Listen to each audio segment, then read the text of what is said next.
دیکھو ایک بات خوب اچھی طرح کان میں بٹھا لو، دل میں بٹھا لو، کان سے سن لو، دل میں بٹھا لو. عام طور پہ جب ہم لوگوں کو صدقات و خیرات کی ترغیب دیتے ہیں تو لوگ کہتے ہیں پہلے ہمارے موٹے موٹے ضروری کام نمٹ جائیں، کچھ چیزیں ہیں، اس کے بعد انشاءاللہ ہم کیا کریں گے، پیسے جو بچ جائیں گے تو پھر ہم انشاءاللہ کسی اچھے کوئی مدرسہ بنا لیں گے، کوئی ہسپتال بنا لیں گے، اچھے کام کریں گے ہم. یہ بہت بڑی مسٹیک ہو رہی ہے آپ سے، اس لیے کہ آپ نے اس کو ضروری کاموں کی فہرست میں شامل نہیں کیا. آپ ابھی تک دنیا کو مسافر خانہ سمجھنے کے لیے تیار نہیں ہو. یہ ضروری کام سب سے پہلے ہونا چاہیے کیونکہ موت کا کوئی بھروسہ نہیں ہے. اور آخرت کے لیے صدقہ جاریہ کہ آپ کا کوئی ایسا اکاؤنٹ کھل جائے جو آخرت میں آپ کے کام آئے. کوئی ہسپتال بنا دیا، کوئی مدرسہ بنا دیا، کوئی کنواں کھدوا دیا، یتیم خانہ بنوا دیا، یا یتیم خانے کے ساتھ تعاون کر دیا، یا کسی گھر کو پراپر بیس پر آپ نے کوئی بھی جو وہ تو بہت سارے مصارف ہیں نا. تو میں نے لاکھوں پتی لوگوں کو بھی دیکھا ہے کہ بھائی اللہ نے آپ نے ولیمے پہ 6 لاکھ روپے اڑا دیے، اور یار 8-10 لاکھ کا کوئی ادارہ بنا دو، یا کسی مدرسے میں کوئی ڈسپینسری بنا دو، یا کوئی اچھی فالتو نہ اڑاؤ جا کے کوئی بھی مانگ رہا ہے پکڑا دیے. یہ بھی بہت بڑی مصیبت ہے لوگوں کے ساتھ. اب جیسے وہ عرب کا جو شیخ ہے نا، جو اس بھکاری اس کے ماں باپ کو دعائیں دے رہا تھا اور یہ پیسے دے رہا تھا، تو میں اس عرب کے پاس ہوتا، میں کہتا آپ صدقہ کریں مگر ایسے ہی نہیں کسی کو پکڑانا شروع کر دیں، کیونکہ اس سے جو مستحق ہوتے ہیں ان کا حق مارا جاتا ہے. آپ یہ دیکھیں کہ یہ واقعی مستحق بھی ہے یا نہیں ہے، ورنہ وہ کوئی بھی دعائیں دے کے پیسے نکالنا شروع کرے گا. ٹھیک ہے اس کا جذبہ اچھا تھا، اللہ کرے اس کے ماں باپ کی مغفرت ہو گئی ہو، لیکن اصول جو شریعت نے بتایا ہے کہ پیسہ اللہ کی بہت بڑی نعمت ہے اور نعمت کو ضائع کرنے کی اجازت نہیں ہے. بہت سوچ سمجھ کے آپ نے خرچ کرنا ہے کہ مخلوق کو فائدہ زیادہ سے زیادہ ہو. کم سے کم انویسٹمنٹ میں زیادہ سے زیادہ فائدہ کیسے ہو سکتا ہے، پھر اس میں زیادہ انویسٹمنٹ کرو. جیسے دنیا کے بزنس کا اصول ہے نا کہ انویسٹمنٹ کوشش ہو کم سے کم اور پروفٹ زیادہ سے زیادہ. ایسا تھوڑی کہ کوئی بھی کاروبار کے لیے 1 کروڑ مانگ رہا ہے، آپ نے کہا پکڑا دیا، چل دیکھا جائے گا کتنا پروفٹ آ رہا ہے. تو بھائی جو دنیا کی تجارت کا اصول ہے وہی اصول آخرت کا. تو آخرت کا اصول یہ ہے کہ جو 2 چیزیں اس میں فوکس کرنی ہے. انسانیت کی خدمت زیادہ سے زیادہ کس کام میں ہے. بعض کام ایسے انسانیت کی خدمت بہت ہے مگر ان کے اثرات زیادہ عرصے نہیں رہتے، پھر بھی یہ کام کرنا ہے کیونکہ اس میں خدمت کیا ہے. جیسے بھوکے کو کھانا کھلانا. اب ایک آدمی کے پاس کھانے کے پیسے نہیں، علاج کے پیسے نہیں، وہ تو مر جائے گا بیچارہ.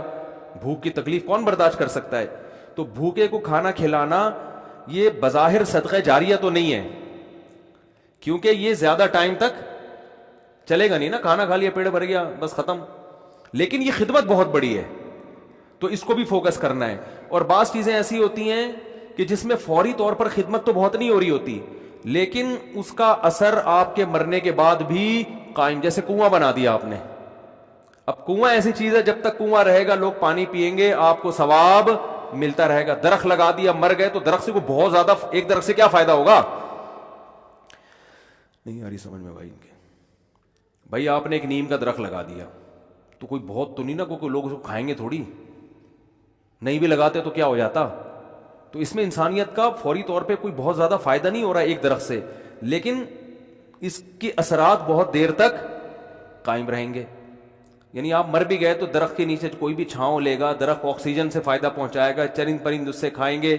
تو آپ صلی اللہ علیہ وسلم نے فرمایا، صحیح مسلم کی حدیث ہے، جس نے درخت لگا کے مر بھی گیا تو جب تک درخت رہے گا اس کو ثواب ملتا رہے گا. تو اس میں فائدہ تو کم ہے لیکن دیر پا ہے، مرنے کے بعد بھی یہ عمل چلتا رہے گا. تو ان 2 قسم کی چیزوں کو فوکس کرنا ہے. اور کچھ چیزیں ایسی ہیں جس میں جسمانی فائدے کے ساتھ دینی فائدہ بھی ہے. جیسے دینی مدارس.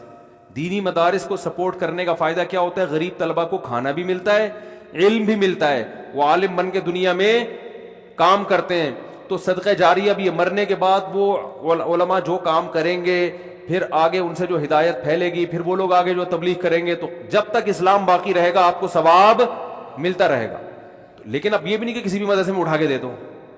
سوچ سمجھ کے کون کام کر رہے ہیں، کون ویژنری لوگ ہیں، کون. بہت اس میں پھینکنا نہیں ہے میرے بھائی. جیسے دنیا کی تجارت میں پیسہ پھینکا نہیں جاتا. بہت سوچ سمجھ کے. کوئی بھی آپ کے پاس آئے بولے 1 لاکھ روپے دو، میں پیسے کما کے آپ کو ہر مہینے 6,000 روپے دیا کروں گا، آپ پکڑا دو گے ہیں؟ انکوائری کرو گے بھائی 1 لاکھ کہاں کون سا کاروبار آ گیا جس میں 1 لاکھ پہ آپ مجھے 10,000 دو گے یا 6,000 دو گے. وہ بتائے گا یہ ہے, اچھا مجھے دکان دکھاؤ چل کے. پھر جب آپ کو دکان دکھائے گا تو آپ کہو گے جب 1 لاکھ پہ آپ 6,000 کما سکتے ہو تو اپنے ہی لگا لو. ہیں کیا خیال ہے بھائی؟ میرے والد صاحب نے کہا تھا جو بھی آئے نا پیسے مانگنے اور کہے کہ اس انویسٹمنٹ میں اتنا پروفٹ ہے اتنا پروفٹ ہے, آدھا تمہیں دوں گا آدھا خود رکھوں گا, تو اس سے پہلے پوچھو کہ تمہارے پاس کتنے پیسے ہیں. وہ بتائے اتنے, تو پھر پورے اپنے کیوں نہیں لگا لیتے, اس میں پورا پروفٹ خود رکھو. کیا خیال ہے بھائی؟ ہاں وہ غریب آدمی ہو تو ایک الگ بات ہے, اور اللہ کا شکر ہے مجھے اس کا فائدہ ہوا. ایک دفعہ ہوا, دوسری دفعہ والد صاحب کی نصیحت پہ عمل نہیں کیا تو سارے پیسے ہی الحمدللہ سارے ڈوب گئے تھے. ٹھیک ہے. ایک دفعہ فائدہ بھی ہوا. ایک صاحب جو ایک بڑے پوش ایریا میں رہتے تھے, میں چونکہ اس ایریا کا نام لوں گا تو کہیں ایسا نہ وہ سمجھ جائیں, لیکن قصہ پرانا ہو گیا وہ نہیں سمجھیں گے, پھر بھی احتیاط یہی ہے کہ نام نہ لیا جائے. مالدار علاقے کے تھے. مجھے کہنے لگے کہ میں یہ کاروبار کرنا چاہتا ہوں. اچھا اس ایسے ایریا میں رہتے تھے کہ مجھے پتا تھا اتنے پیسے تو ان کے پاس ہوں گے ورنہ اس ایریا میں رہ نہیں سکتا آدمی. اب ایک آدمی ڈیفینس, ایک مثال دے رہا ہوں ڈیفینس کی, ڈیفینس میں رہتا ہو اور کہ میری تنخواہ 10,000 روپے, تو آپ کہو گے بھائی 10,000 والا ڈیفینس میں نہ کرائے پہ رہ سکتا ہے اور اپنا گھر ہو تو سوال ہی پیدا نہیں ہوتا, یہ کروڑوں کا تو نے گھر کیسے خرید لیا 3 کروڑ کا ہے بھائی. ہو سکتا ہے 4 کروڑ. اسٹیٹ ایجنٹ والے مجھے پھر فون کریں گے آپ نے ڈیفینس کی ویلیو کیا کر دی ہے, بیان میں گرا دی ہے. تو میں مثال دے رہا ہوں, یہ اب ہر بیان کو نا لوگ بڑے سینسٹیو بن کے لے رہے ہوتے ہیں کہ آپ نے ڈیفینس میں 3 کروڑ بول دی ہے, ہماری تو ویلیو. تو اب کیونکہ شہرت ہو گئی ہے نا تو ہر چیز کو بہت زیادہ لوگ سیریس ہو رہے ہیں. 25 کروڑ ٹھیک ہے نا, 25 کروڑ کا. اب اس سے پھر لوگ پریشان ہوں گے یار ہم لے رہے تھے آپ نے قیمت بڑھا دی. تو بھائی یہ محض ایک مثال ہے, مجھے نہیں پتا ڈیفینس میں قیمتیں کیا چل رہی ہیں, تو کچھ بھی لگا لو قیمت. تو آپ نے کیا کیا, بات کیا چل رہی تھی؟ ہاں بندہ میرے پاس آیا, رہتا پوش ایریا میں مالدار علاقے میں, مجھے کہنے لگا آپ مجھے پیسے دو میں یہ چیز خرید کے بیچوں گا, آدھا پروفٹ آپ کا آدھا میرا. تو مجھے ابا کی بات یاد آ گئی. میں نے کہا جو اتنے انویسٹمنٹ آپ مجھ سے کروا رہے ہو تو یہ چیز آپ خود خرید کے بیچ دو پورے پیسوں کی, پورا پروفٹ آپ کا, مجھے آدھا کیوں دے رہے ہو؟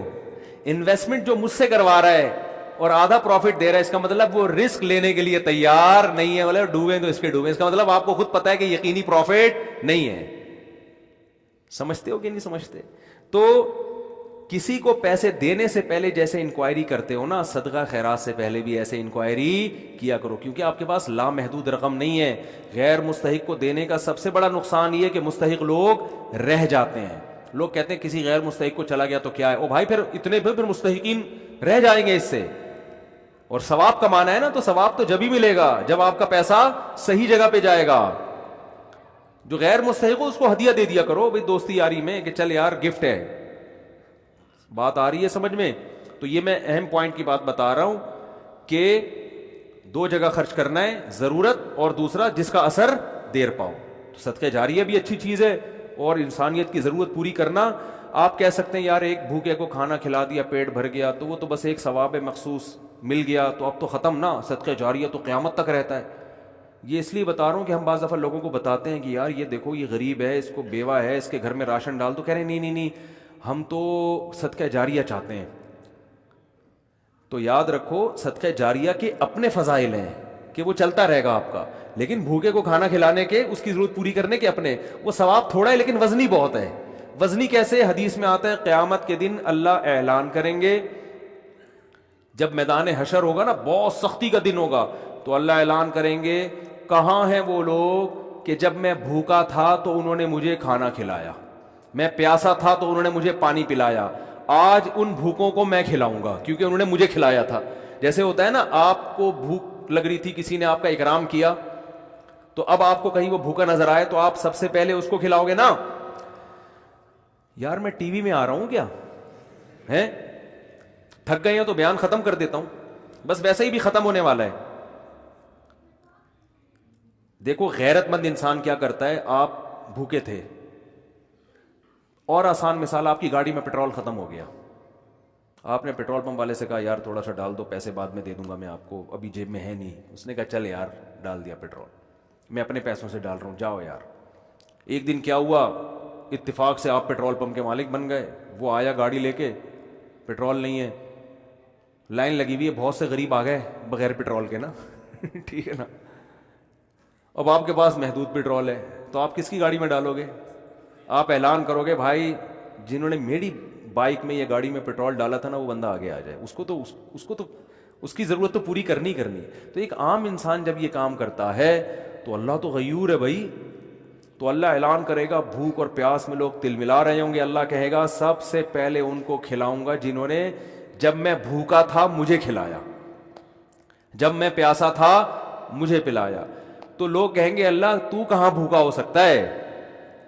تو اللہ کہیں گے میری مخلوق میں فلاں شخص بھوکا تھا تو اس کا بھوکا رہنا ایسا ہی ہے جیسے میں, کیونکہ حدیث میں آتا ہے الخلق عیال اللہ, جیسے گھر کا کوئی سربراہ ہوتا ہے نا تو بچے بھوکے ہوں گے تو تکلیف کس کو ہوتی ہے؟ باپ کو ہوتی ہے کہ نہیں ہوتی ہے؟ تو آپ صلی اللہ علیہ وسلم نے فرمایا اللہ کی مخلوق بھی ایسے جیسے اللہ کے اہل و عیال, اللہ کا تو اہل و عیال نہیں ہوتے لیکن مثال دی ہے, ایسے ہی ہے. اللہ کو ان کی فکر ایسے ہی ہے. وہ الگ بات ہے بہت سے بھوکے مرتے ہیں, یہ اللہ کی تقدیر ہے, یہ اللہ کی حکمت ہے, دنیا کو اللہ نے ایسے ہی چلایا ہے کہ کسی کو ملے گا کسی کو نہیں ملے گا. یہ اب اس میں تو اللہ سے نہیں الجھ سکتے, لیکن اللہ اعلان کرے گا کہ میری مخلوق میرا خاندان تھی, گویا کہ اللہ کا خاندان نہیں ہوتا, یعنی میرے ماتحت تھی اور میں لوگوں کے ذریعے لوگوں کو کھلاتا ہوں. تو جب میں بھوکا تھا تو فلاں کا بھوکا ہونا ایسا ہی ہے جیسے میں بھوکا. تو اس سے پتہ چلتا ہے کسی بھوکے کو کھانا کھلانا ایسے جیسے آپ کس کو کھلا رہے ہو؟ اللہ کو. تو اگرچہ یہ صدقہ جاریہ نہیں ہے لیکن بھائی ایک نیکی ہے, لیکن یہ وزنی بہت زیادہ ہے. تو ان دونوں مدوں میں خرچ کیا کرو. کرو گے کب؟ لوگ کہتے ہیں اچھا ٹھیک ہے, وہ ایک دو کو تو کھلا دیتے ہیں, جو بڑا اماؤنٹ جو ہے نا جیسے اپنی شادی بیاہ پہ خرچ کرتے ہیں, گاڑیوں پہ خرچ کرتے ہیں, مکان پہ خرچ کرتے ہیں, اس ٹائپ کا اماؤنٹ اللہ کے لیے خرچ, اللہ کے لیے بس وائپر والے کو 20 روپے. اب تو 20 ریٹ تھوڑے بڑھ گئے ورنہ 5 پہ چل رہے تھے, وہ پھر کھلا مانگ بھی رہے ہوتے تھے. وہ پھر کیا مانگ رہے ہوتے تھے؟ ایک آدمی نے کسی فقیر سے کہا کہ ایک فقیر کسی آدمی کے پاس آیا کہ اللہ کے نام پہ نا پتہ نہیں کچھ چائے پلا دو یا کچھ کھانا کھلا دو. تو اس نے 100 کا نوٹ نکالا, بولا کہ 50 روپے ہیں. اس نے کہا ہاں. اس نے کہا 50 روپے دے گا واپس لے گا. اس نے کہا پہلے وہ اس سے پی لو جا کے. ٹھیک ہے, یہ بھی لوگوں کو جانچنے کا ایک, بھائی بھکاری سے بولے جی پہلے وہ پیسے تو خرچ کرنا تھے تیرے پاس ہیں, یہ بھی ایک طریقہ, بڑا خاندانی طریقہ ہے یہ. ٹھیک ہے نا. تو کیا بات کر رہے تھا یار, اصل میں آج میں اتنا صبح سے گھوم رہا ہوں نا, آج میں 1 منٹ کے لیے نہیں بیٹھا ہوں. صبح سے یہ کام وہ کام, ادھر ملاقات, ادھر جاؤ, فلاں ملتان سے آئے, فلاں کھانے وال سے آئے, فلاں جماعت آئی ہوئی ہے, فلاں یہ ہو رہا ہے. کھوبڑی سارا دن گھوم کے نا جب بیان میں بیٹھتا ہوں تو وہ اتنے مختلف قسم کے سگنل آ رہے ہوتے ہیں کہ اس کو گچی سے پکڑنا کیا ہوتا ہے, بہت مشکل ہوتا ہے کہ یار پوائنٹ سے ہٹے نہیں. تو ہاں میں یہ عرض کر رہا تھا, جلدی سے بات سمیٹ کے ختم کرتا ہوں, کہ لوگ یہ کہتے ہیں کہ پہلے موٹے موٹے کاموں سے فارغ ہو جائیں, یہ بھی, اس کے بعد جب بچا کے بڑھاپے میں بالکل اینڈ میں جا کے اتنے پیسے کسی مدرسے کو دے دیں گے. نبی صلی اللہ علیہ وسلم نے فرمایا انسان ساری زندگی, حدیث کا مفہوم ہے, مال جمع کر کے رکھتا ہے اور کہتا ہے کل خرچ کروں گا, کل خرچ کروں گا, کل خرچ کروں. پھر جب بڑھاپا آتا ہے کہتا ہے یہ فلاں کے لیے اور یہ فلاں کے لیے. فرمایا وقت کان علی فلان, اب تو وارثوں کا حق اس پہ ہو گیا. اب تو وارث کہیں گے ابا ہمیں محروم کرنے کے لیے, اپنی تو ساری عیاشی ابا نے کر لی. اب جب ابا کا انا للہ ہونے والا ہے, دنیا سے جانے والے ہیں, اب بچوں کو نظریں ہوتی ہیں دو دکانیں ابا کی میرے حصے میں آئیں گی. چلو ابا سے ایسی لالچ تو نہیں کرنی چاہیے, لیکن بہرحال پتہ ہے کہ یار چلو ابا نے بنائی, اب ہمارے کام آئیں گی. اب ابا کیا کر رہے ہیں, فلاں 2 دکانیں مدرسے کو دے دو, فلاں فیکٹری کو دے دو, یتیم خانے کو دے دو. تو اس میں نقصان کس کا ہو رہا ہے؟ کیونکہ اب تو ابا کو ضرورت نہیں ہے. تو نہ کرنے سے یہ بھی پھر بھی بہتر ہے 1/3 کے اندر کہ بچوں کو نقصان نہ ہو.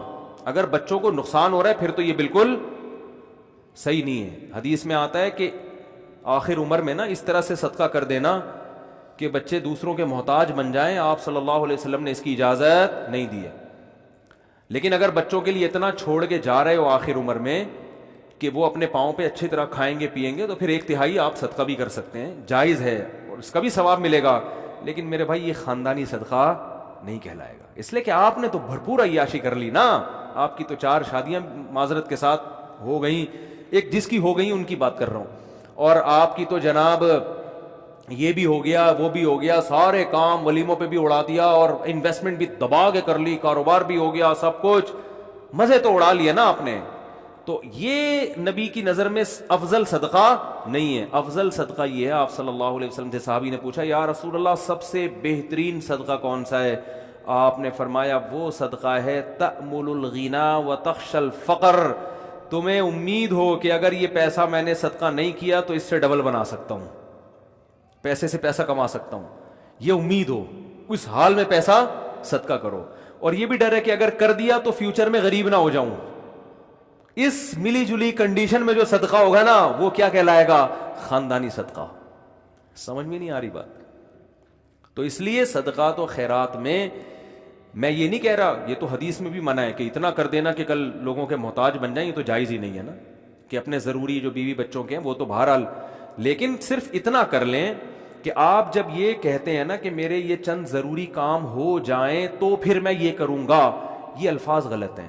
آپ یہ کہیں کہ میرے چند ضروری کاموں میں ایک اہم ترین کام یہ بھی ہے, تو یہ والا کام بھی ان ضروری کاموں کی طرح ترجیحی بنیادوں پہ کرنا ہے, اور یہ چند ضروری کام جس میں یہ بھی ہو جائیں تو پھر میں کیا ہو جاؤں گا؟ فری, پھر میری مرضی میں جہاں چاہے صدقہ کروں. بہت مشکل ہے بات سمجھانا. تو بڑی انویسٹمنٹ جیسے بزنس پہ کرتے ہیں, بڑی انویسٹمنٹ جیسے شادی پہ کرتے ہیں, بڑی انویسٹمنٹ جیسے اپنے بچوں کی ایجوکیشن پہ کرتے ہیں, ایسے ہی ایک آدھ بڑی انویسٹمنٹ آخرت کے لیے بھی کرنی چاہیے. سمجھا پا رہا ہوں اپنی بات کو؟ لیکن وہ خاندانی انویسٹمنٹ ہو, مرے تو پتہ چلے کہ یار ایک ہسپتال ہے چل رہا ہے بھائی غریبوں کے لیے. سمجھتے ہو یا نہیں سمجھتے ہو؟ دیکھو گورے بھی بڑی بڑی انویسٹمنٹ کرتے ہیں لیکن ان کا کوئی بچوں کا ان پہ ٹینشن نہیں ہوتی نا, نہ بیوہ کا خیال ہے ان کو, نہ بچوں کا خیال ہے. آپ کے لیے صدقہ کرو گے ثواب ملے گا, کیونکہ آپ تو پوری فوج چھوڑ کے جا رہے ہو اگر میرے بیان سنتے ہو. کیا خیال ہے؟ ٹھیک ہے نا, پوری فوج ہے آپ کی. تو دونوں, اور پھر عجیب بات ہے آپ نے اس نیت سے نہیں کرنا کہ ریٹرن ملے گا, اسی نیت سے کرنا ہے کہ میں نے جو خرچ کیا وہ گیا, ختم, بس دنیا میں نیکی کر دریا میں ڈال. لیکن ویسے میں ایک جنرل نالج کے لیے بتا رہا ہوں کہ اللہ ڈبل کر کے دیتا ہے واپس, بلکہ اور بڑھاتا ہے, پھر دیتے جاؤ گے بڑھاتا جائے گا, دیتے جاؤ گے.